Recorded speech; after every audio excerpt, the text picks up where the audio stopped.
Tenemos una esperanza tan fuerte y segura como un ancla que sostiene el alma, anclados en la palabra. Bienvenidos a nuestro devocional, anclados en la palabra. Tenemos esa esperanza tan fuerte y segura como un ancla que sostiene el alma. Buenos días, mis amados hermanos. Dios les siga bendiciendo. Vamos a reflexionar hoy sobre esta expresión, ahora, porque esta hora se acaba. Parece redundante, pero ahora, porque esta hora se acaba. Y dice Isaías 55:6, buscad a Jehová mientras puede ser hallado, llamadle en tanto que está cercano. Vemos el llamado de la palabra de Dios.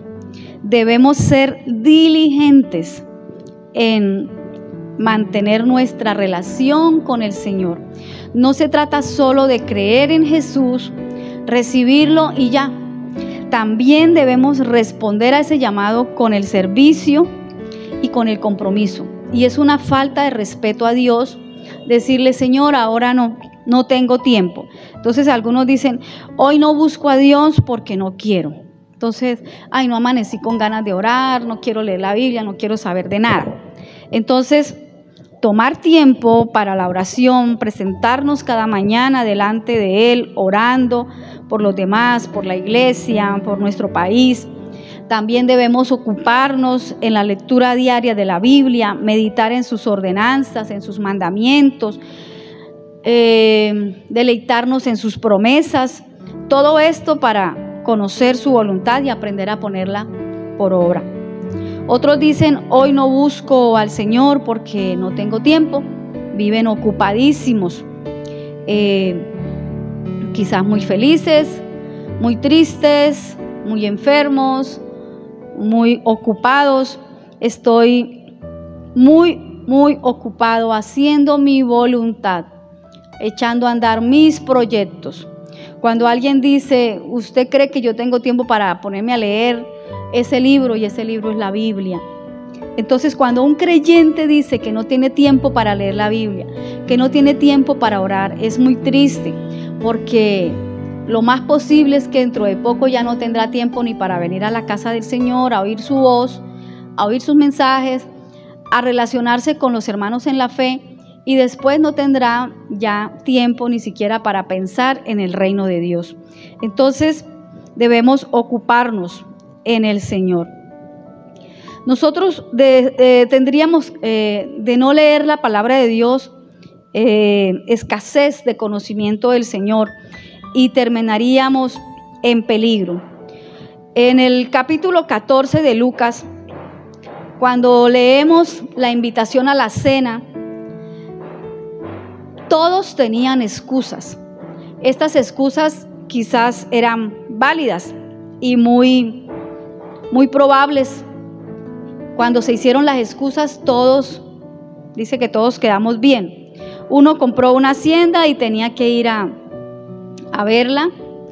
Otro compró una yunta de bueyes y debía ir a probarlos. Y otro se casó y pues tenía que irse de luna de miel. Pero lo que dijo el Señor es que ninguno de ellos gustaría del reino, que ninguno iba a disfrutar. Lo que la palabra de Dios nos dice, hermanos, en cuanto al servicio al Señor, es que ninguna excusa, por muy válida que sea, por el mejor negocio que sea, por la felicidad más grande que le pueda ofrecer este mundo, ninguna excusa es tan fuerte para impedir ir a la cena del Señor, para estar en la presencia de Dios. Nosotros debemos amar su reino y su obra, y Él nos exige renunciar a todo lo que no le agrada a Él. En el versículo 27 de Lucas 14 dice, y el que no lleva su cruz y viene en pos de mí, no puede ser mi discípulo. Entonces, mi amado hermano, nosotros necesitamos comprometernos con el Señor, porque es ahora, porque el tiempo se acaba. De pronto diga, hoy no busco, no te seguiré después cuando estés saciado de este mundo.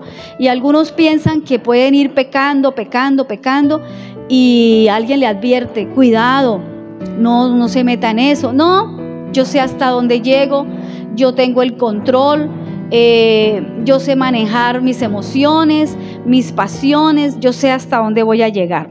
Pero resulta que va cediendo espacio en su vida porque el pecado no tiene límites y cada día exige y exige más hasta que queda atrapado y ya no puede salir de allí.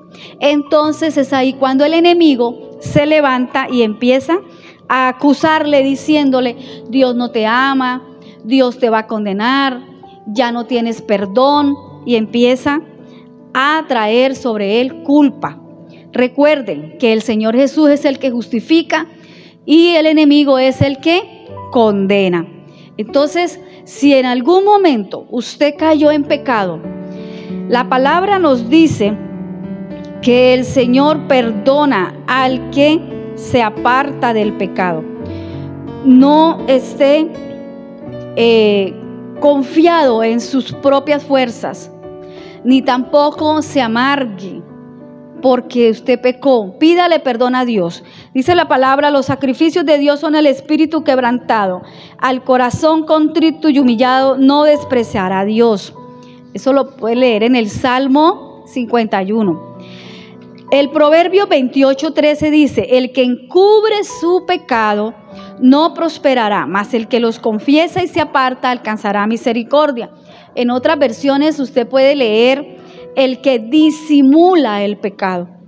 Y es muy diferente cuando una persona cayó en pecado sin proponérselo, siente dolor por haberlo hecho, pide perdón, se arrepiente y se aparta, recibe la gracia de Dios. Pero el que disimula, vive pecando y se agarran de ese dicho callejero, que el que peca y se arrepiente empata. Entonces piensan que eso yo me arrepiento, y si no tiene tiempo. Entonces, no disimular el pecado. Hay que ser íntegros para el Señor. Hay que ser santos. Dios quiere salvarnos ahora. Si no aprovechamos, estamos en peligro. Podrá acusarte de haber pecado, pero si usted se arrepiente, tendrá perdón. El que disimula y aparenta ser un cristiano, Dios lo sorprenderá. Será preso de su pecado y no habrá para él medicina. Mire lo que dice Hebreos capítulo, primero lea Proverbios 29:1. El hombre que reprendido endurece la cerviz, de repente será quebrantado y no habrá para él medicina. Recuerdo que este pasaje, este versículo, me insistía mucho mi hermana Jerónima que lo aprendiera. O sea, ella insistía y fue uno de los primeros versículos que me enseñó, memoricé. El que endurece el corazón, el que se enseña a pecar y a pecar y a pecar, el corazón se va endureciendo y termina creyendo que está bien, pero de pronto, de repente va a ser sorprendido por el Señor. Y mire lo que nos dice Hebreos 10, 28 al 31. El que viola la ley de Moisés por el testimonio de 2 o 3 testigos muera irremisiblemente. El que violaba la ley tenía que ser muerto y era apedreado.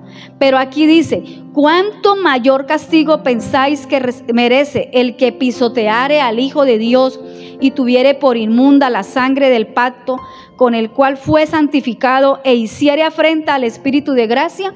Grave, ¿verdad? Pensamos, no, nosotros estamos en el tiempo de la gracia y vivimos bien, pero despreciamos y menospreciamos la gracia de Dios y pisoteamos la sangre del Cordero porque vamos haciendo y cometiendo cosas que Dios nos está diciendo que no hagamos. Luego dice, pues conocemos al que dijo, mía es la venganza, yo daré el pago, dice el Señor. Y otra vez, el Señor juzgará a su pueblo. Horrenda cosa es caer en manos del Dios vivo. Y usted recuerda también otro pasaje que dice que el juicio está pronto a comenzar, y si comenzare por casa. Entonces, hermanos, nosotros debemos apersonarnos, no solamente creer en Jesús, comprometernos con Él, sino también estamos llamados ahora a vivir en santidad, hermanos, a estar preparados para el Señor, porque Dios viene pronto, el Señor Jesús viene por su iglesia. Otro pasaje, Hebreos 10, 36 al 39, sigue diciendo: porque es necesaria la paciencia para que, habiendo hecho la voluntad de Dios, obtengáis la promesa. Porque aún un poquito, y el que ha de venir vendrá y no tardará, mas el justo vivirá por fe. Y si retrocediere, no agradará a mi alma. Pero nosotros no somos de los que retroceden para perdición, sino de los que tenemos fe para preservación del alma. Así que, hermano, a permanecer. No es solo creer en Jesús, servirle a Él, sino permanecer, ser constantes creyendo al Señor. Te animo para que así sea, hermano, para que permanezcas en el Señor y esperemos a nuestro Dios con gozo. Oremos. Señor, te damos gracias por la salvación que nos has dado. Te pedimos que nos ayudes a darte el primer lugar y amarte sobre todas las cosas. En el nombre de Jesús. Amén. Animémonos hoy a leer la palabra de Dios en el Salmo capítulo 71 y en Lucas capítulo 15. Recuerden, ahora es el tiempo de buscar a Dios porque el tiempo se acaba. Feliz y bendecido día te deseamos, tus pastores y amigos, Jeremías Barba y Flor Margarita Rodríguez. Y hoy te animamos a permanecer anclado en su palabra. Tenemos una esperanza tan fuerte y segura como porque somos familia. Familia de Dios. Familia cuadrangular. Anclados en la palabra. Estamos anclados en la palabra. En la palabra.